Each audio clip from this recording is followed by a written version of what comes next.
Madame, Monsieur, bonjour. Merci de nous rejoindre à la une de l'actualité. Le bilan de la Foire internationale d'Alger qui a fermé ses portes hier, une 56e édition qui a connu une participation remarquable. Les détails dans un instant.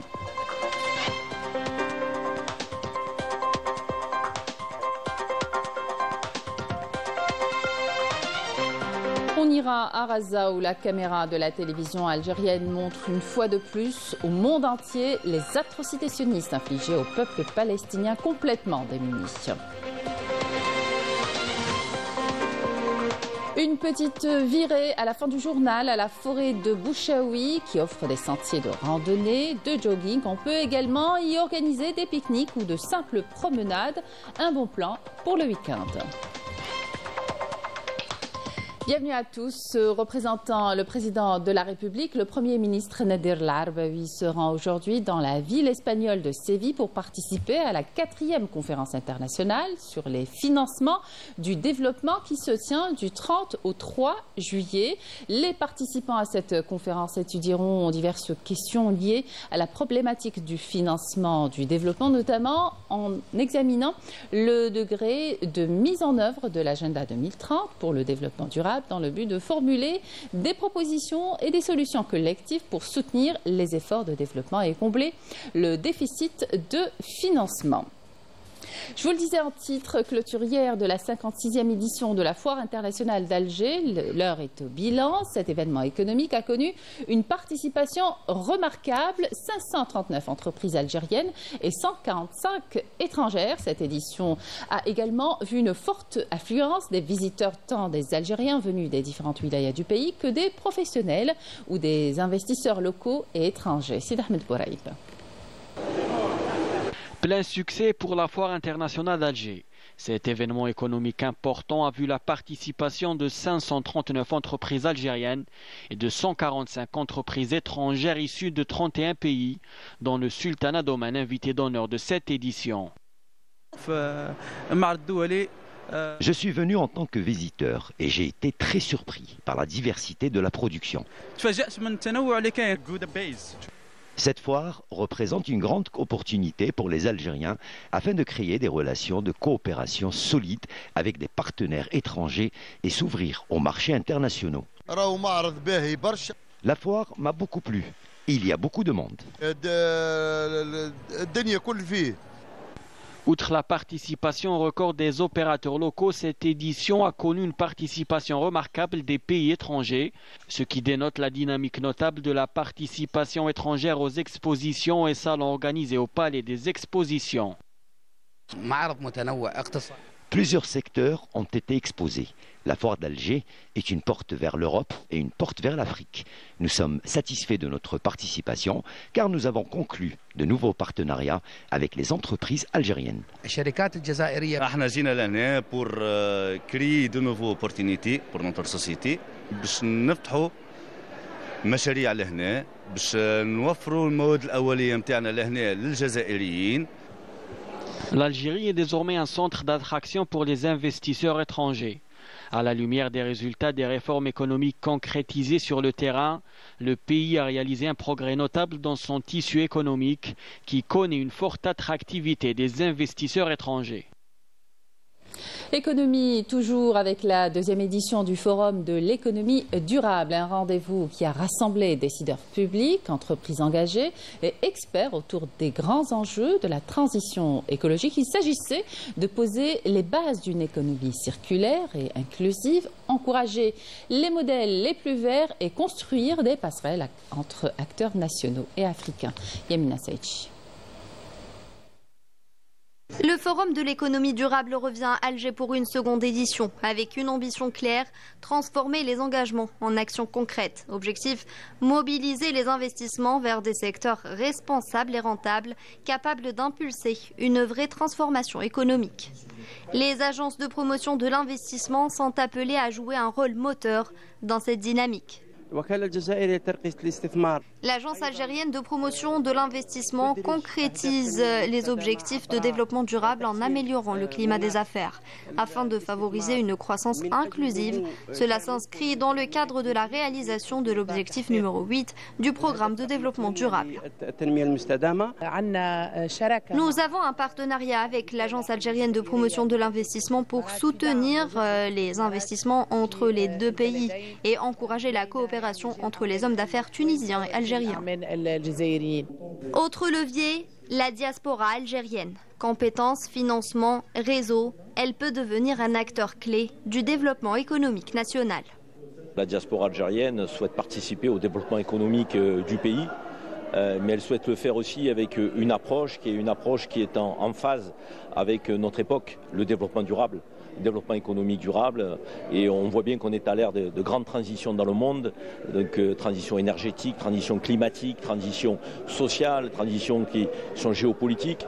Et mon message aujourd'hui, c'est de dire que les Algériens de l'intérieur et les Algériens de l'extérieur doivent travailler main dans la main, de manière soudée, unie, solidaire, donc pour faire rayonner l'Algérie. Et des acteurs qui sont fiables dans cette démarche qui est le développement durable de notre économie. Et c'est une chose extraordinaire parce que le gouvernement, à la tête du président de la République, donc il y a toutes les institutions en place. Le Forum de l'économie durable s'impose comme un levier stratégique pour booster des projets à fort impact en rassemblant l'ensemble des acteurs publics et privés autour d'une dynamique de croissance commune et responsable. Parlons à présent de robotique et d'intelligence artificielle. Plusieurs centaines de jeunes venus de plusieurs pays se sont réunis à la salle ovale du complexe olympique Mohamed Boudiaf où se tient le championnat arabe de robotique et d'intelligence artificielle, une première édition de haut niveau qui témoigne de la position de l'Algérie comme pôle arabe dans un domaine devenu stratégique vu ses répercussions sur notre vie. Voyez ce reportage signé Hamza Mahamdi. C'est un rendez-vous inédit que vit la Coupole d'Alger, la première édition du championnat arabe de robotique et de l'intelligence artificielle, un événement d'envergure où pas moins de 300 jeunes participants venus d'Algérie, de Tunisie et de Jordanie y prennent part. Dans ce championnat, il y aura 5 compétitions. Première compétition, c'est Robot Parade. Le Robot Parade où les participants vont concevoir des robots dont le thème est tout ce qui concerne la vie dans l'espace. La deuxième compétition, le Game, c'est une compétition où les participants vont développer des robots qui aident les humains à stationner d'une façon autonome leur véhicule. Troisième compétition, Bottle Somo. Dans cette compétition, chaque participant doit concevoir un robot, puis le programmer pour pousser des bouteilles qui seront sur la maquette. Pour la cinquième compétition, UMC Unknown Mission Competition, dans laquelle les participants vont essayer de trouver des solutions à un problème inconnu qu'on donne le jour même de la compétition. Ça fait à peu près un hackathon dans le domaine de la robotique et d'intelligence artificielle. Entre innovation, créativité et esprit d'équipe, ces petits génies s'illustrent dans plusieurs domaines. Programmation robotique, intelligence artificielle. Ici, l'avenir se construit à petits pas de robots. L'association Tana s'occupe des enfants de 3 ans jusqu'à 17 ans dans la formation, le robot éducatif et l'intelligence artificielle.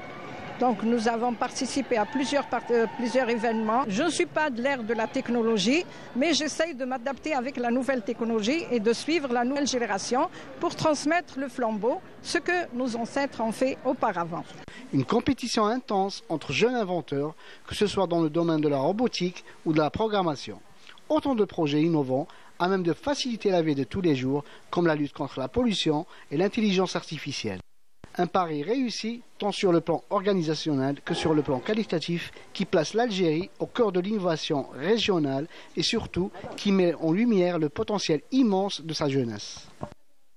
Des militants et partisans de la cause sahraoui ont organisé une manifestation pacifique devant l'ambassade du Maroc en Belgique, exigeant la libération immédiate des prisonniers politiques sahraouis et la fin des arrestations arbitraires visant le peuple sahraoui. Les manifestants brandissent des slogans accusant l'Union européenne de son silence face au pillage des ressources du Sahara occidental par le Maroc. La manifestation a également envoyé un message fort à l'opinion publique internationale, appelant à une intervention urgente pour mettre fin aux violations continues contre le peuple sahraoui et protéger ses droits sur ses ressources naturelles.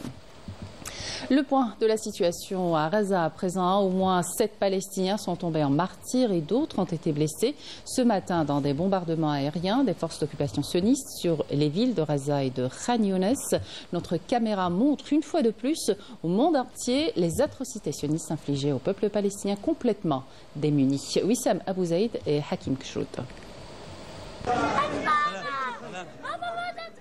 Il ne reste plus rien à cette petite fille, si ce n'est ses cris de détresse et ses larmes complètement désemparées. Elle nous montre sa maman et ses frères allongés dans l'ambulance, à côté de plusieurs autres martyrs et blessés. Près d'elle, sa mère s'effondre, brisée par la douleur, incapable de supporter la perte de ses enfants. C'est l'histoire d'une seule famille palestinienne, parmi des dizaines d'autres qui arrivent les unes après les autres, blessées ou mortes, alors que plusieurs autres personnes restent encore sous les décombres. Nous étions assis quand soudain 3 missiles se sont abattus sur notre campement. Nous avons vu de la poussière et des gens sous les décombres. Nous sommes en train d'évacuer les blessés. On ne comprend pas pourquoi ces missiles nous tombent dessus. Cette attaque, filmée par la caméra de la télévision algérienne, montre encore une fois au monde entier la brutalité des bombardements de l'entité sioniste contre une population complètement démunie et qui augmente chaque jour que Dieu fait. Le nombre de martyrs parmi les blessés, des hommes, des femmes et des enfants qui ont eu la chance d'échapper à une mort certaine, cherchant désespérément au milieu des survivants ce qu'il leur reste comme famille. Et dans un autre scénario macabre et douloureux d'un nouvel épisode de bombardement, un autre camp de réfugiés visé, le cratère de l'impact se passe de commentaires et où de nombreuses personnes sont portées disparues ou retrouvées inertes sous les amas de terre, obligeant les plus chanceux à chercher d'éventuels survivants toute la nuit et jusqu'au petit matin. Les corps de dizaines d'enfants ont été retirés. Nous étions assis quand on a entendu une énorme déflagration qui a causé, comme vous le voyez, tous ces dégâts. Cet endroit était rempli de tentes, la plupart des campements se trouvaient ici et qui se sont retrouvés sous terre. Nous avons passé de nombreuses heures à creuser le sol à main nue. Nous procédons à des recherches et nous avons jusqu'à maintenant pu retrouver 6 enfants et 2 femmes. Et là, on continue à creuser pour dégager 2 autres enfants encore sous terre. Au moins 377 000 Palestiniens de la bande de Gaza, dont la moitié sont des enfants, sont assassinés ou portés disparus depuis le début de l'agression sioniste contre l'enclave palestinienne, révèle un nouveau rapport de l'université américaine Harvard. Retour en Algérie pour parler de soins dentaires. Les personnes à risque infectieux nécessitent une prise en charge particulière. C'est le cas des patients du service de pathologie et de chirurgie bucco-dentaire de Bnimsous. Yanis Aïd Belkacem. Ici à Bnimsous, au service de pathologie et chirurgie buccale, les patients affluent, qu'ils soient nourrissons ou personnes âgées, tous arrivent avec une lettre d'orientation. À l'exemple de cette patiente de 72 ans, suivie pour une douleur persistante à la mâchoire, orientée ici pour un diagnostic plus poussé, car dans ce service, on ne soigne pas qu'une simple carie. À l'exemple de cette dame qu'on vient de voir, qui présente une pathologie cardiovasculaire, elle a vu son cardiologue, il lui a donné une lettre d'orientation pour venir à notre service, justement pour une remise en état de la cavité buccale. Ici, le patient il sera préparé, soit par exemple s'il nécessite une prémédication antibiotique ou sédative, comme chez les enfants, ou bien nous allons demander des examens complémentaires, des bilans sanguins, radiologiques. Donc une fois en unité de chirurgie buccale, nous allons directement réaliser l'acte. Le patient, il aura son rendez-vous. L'un des outils phares du service est aussi le laser, utilisé en biostimulation. Il favorise la régénération osseuse, comme pour ce patient atteint d'un cancer sous traitement lourd. Dans le traitement, il y a plusieurs panoplies. On va utiliser donc le laser pour faire la biostimulation, pour aider la cicatrisation de la nécrose osseuse. D'accord. Ce qu'on fait en chirurgie, c'est pas que la biostimulation. On fait aussi des chirurgies, des extractions dents de sagesse, des exéraces des tumeurs, des exéraces des kystes, voire des énucléations et des tractions canines. On travaille toujours avec le service d'ODF, voire des traitements des récessions, voire des frénectomies, des exéraces des tumeurs bénignes de la muqueuse.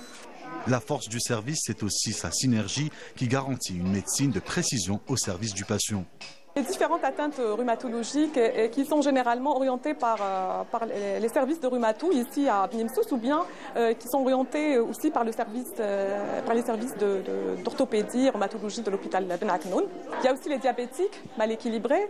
Donc l'enjeu de la prise en charge, c'est la prévention, ça rentre toujours dans la prévention du risque infectieux. La dissémination générale des bactéries et qui peuvent exposer le patient parfois à un risque vital qui est assez important. Ce service de pathologie et de chirurgie bucco-dentaire de Bni Msous incarne un maillon essentiel du parcours de soins hospitaliers, souvent méconnu, mais vital pour des centaines de personnes. Et l'activité physique joue elle aussi un rôle important dans le parcours de soins. L'ami Aboud Bouda s'est rendu ce week-end à la forêt de Bouchaoui, un lieu très prisé par les sportifs. La forêt offre des sentiers de randonnée, de jogging. On peut également y organiser des pique-niques ou de simples promenades. Regardez.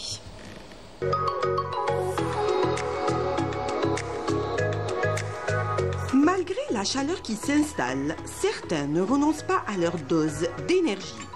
Tôt le matin, dans cette forêt, on croise des joggeurs, des sprinteurs et des groupes motivés. Entre bien-être et besoin vital, ces moments sportifs sont devenus une habitude incontournable. N'est-ce pas, docteur? Oh, beaucoup du plaisir d'abord et beaucoup de bonheur. Et en soi, c'est un équilibre pour moi. Ça me permet d'évacuer la charge de la semaine, de tous les jours, mais pas seulement. Et puis on se sent en plein équilibre. Je me sens zen, comme on dit. Ça fait plus d'une trentaine d'années. Je le fais de façon régulière et alternée un jour sur deux, sans rater. Et particulièrement, le week-end, c'est la matinée. Je profite du vendredi matin, sinon c'est en fin de journée les autres jours. Parfois, la forêt n'offre pas que du souffle et de l'endurance. Elle tisse aussi des liens. Noufel, passionné d'haltérophilie, s'entraîne ici souvent avec ses amis. Cette pratique nous procure du bien, c'est le principal. Mais l'avantage, l'oxygénation en plein air et de la forêt nous procure un maintien fabuleux. Comme on est tous adhérents à une pratique commune, des liens d'amitié, de sportivité, de compétition se créent. Dans la forêt, chacun trouve sa cadence, sa discipline et son échappée belle. En fait, sincèrement, c'est un bien-être. C'est vrai qu'on a du mal des fois à démarrer, surtout le matin. Mais sinon, après, c'est que du bonheur et c'est un bien-être. Il faut le faire pour ressentir ça. Et pour d'autres, comme ce passionné de vélo, pédaler en forêt est comme une véritable cure de bien-être. Généralement, les gens pensent que le sport, c'est plus pour le physique. Alors que ce n'est pas juste pour le physique, c'est aussi pour le mental. Ça joue un rôle, on va dire, c'est plus important côté moral que physique. Et quand je me vois énervé pour rien et pour tout, je me suis dit la meilleure solution c'est je sors, je m'entraîne, je reviens, je prends une bonne douche. Pour le moment c'est une séance de vélo, 26 minutes, et après une petite séance de 15 minutes cardio. Dans cette forêt, le sport rassemble, fait du bien au corps et surtout à l'esprit. Même sous le soleil, ces passionnés n'ont qu'un mot d'ordre, bouger et respirer. Et c'est la fin de cette édition. Merci de votre attention. Excellente suite des programmes sur Canal Algérie.